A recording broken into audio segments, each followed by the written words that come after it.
Are you ready for a trip to Scandinavia? Well, this is a region in Europe and it's quite expensive, but our article talks about how to go there on a budget, meaning that hopefully you can save some money as you travel to this rather expensive region of Europe. It includes Denmark, Finland, Iceland, Norway, and Sweden. Gabe is here. Gabe, have you been to Scandinavia before? No, my wife and I, we were considering going there for a honeymoon because it was in the winter and we really wanted to see the northern lights. Oh, yeah. But because we'd heard it is pretty expensive to travel there and you're not even guaranteed to see the northern lights, you might have to stay a couple extra nights. That'll just rack up the cost even more. Right.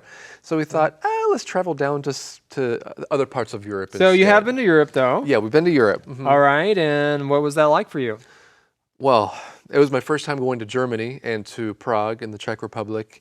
And we went to Munich, Germany. That's just a great part of Germany. Bavaria, southern Germany, Berchtesgaden. It's like you can see the German Alps down there. It's just beautiful. It's great. That's awesome. I would love to go back to Europe. I haven't been to those areas, and there's so much history there, right? There is, and the architecture too kind of reflects the history. Yes. And we saw those buildings, the Neuschwanstein Castle that Disney Castle is based off of.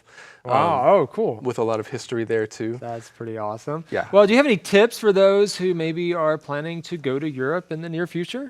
The article mentions like not necessarily buying a car or renting a car because it might be kind of expensive. Yeah. Maybe that's the case in Scandinavia. I would say do your research. Maybe you'll find a car that's a little bit cheaper. When we went to Germany, we rented a car. It wasn't a Mercedes-Benz like a lot of Germans like to drive. It was an American Ford, so it was a lot cheaper. Yeah.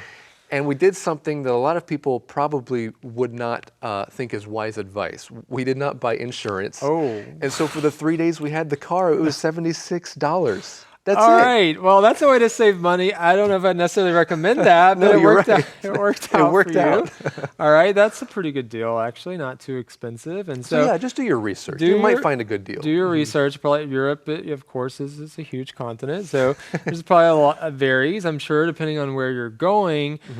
Any other tips besides renting a car? Maybe tips that weren't even mentioned in the article? Well, some of the tips that were mentioned in the article, I wish I knew about. So that maybe we would have gone to Scandinavia like instead. what? Like the idea that there's a lot of things that are for free. Oh, yeah. You could go to some museums and a lot of UNESCO World Heritage sites. In a lot of other parts of the world, you have to pay to go to those places. So even checking out some of those day passes and stuff like that.